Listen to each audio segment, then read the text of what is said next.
read a Mr. Men book called Mr. Greedy by Roger Hargreaves. Mr. Greedy liked to eat.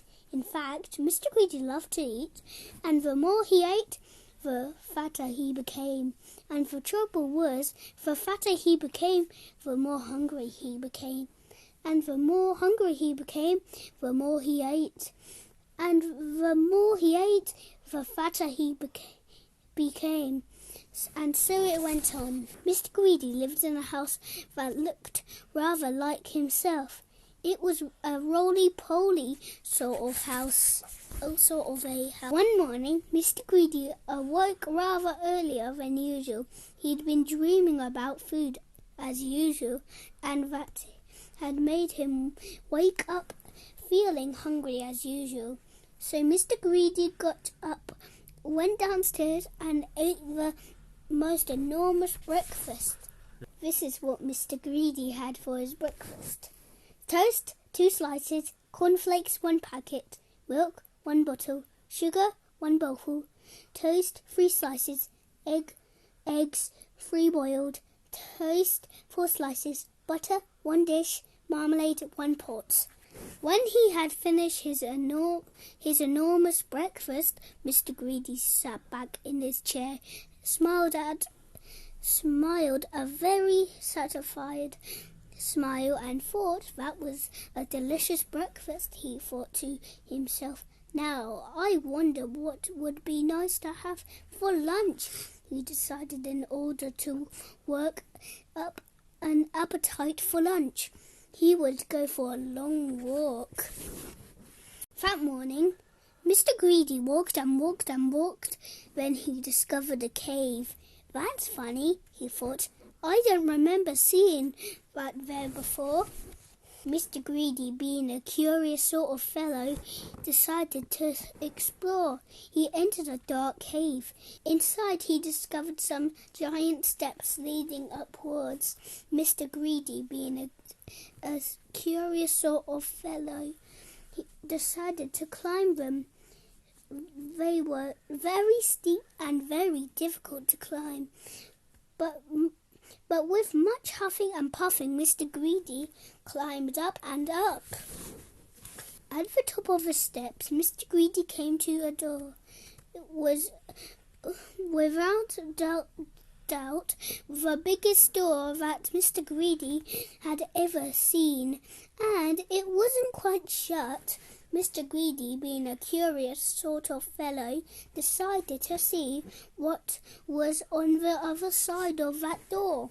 So Mr. Greedy squeezed himself through the crack in the door, and there before him was an amazing sight, the biggest room in the world. The floor was big as a field. The table in the middle of the floor was as big as a house, and the chairs around it were as high as trees. Mr. Greedy felt very small. Then he sniffed. Coming from somewhere up on top of that gigantic table was the most delicious foody smell that Mr. Greedy had ever smelled. Mr. Greedy sniffed again, and then decided that he must get up on that table, so he began to climb up the leg of the enormous chair. It was very difficult, and it took him a long time, but eventually Mr. Greedy stood on the table. Everything was larger than life. The salt and pepper pots were both as big as pillar boxes. There was a bowl of fruit on the table, and Mr. Greedy tried to lift one of the oranges. And Mr. Greedy, being Mr. Greedy, took a bite out of one of the apples there, and then he looked around.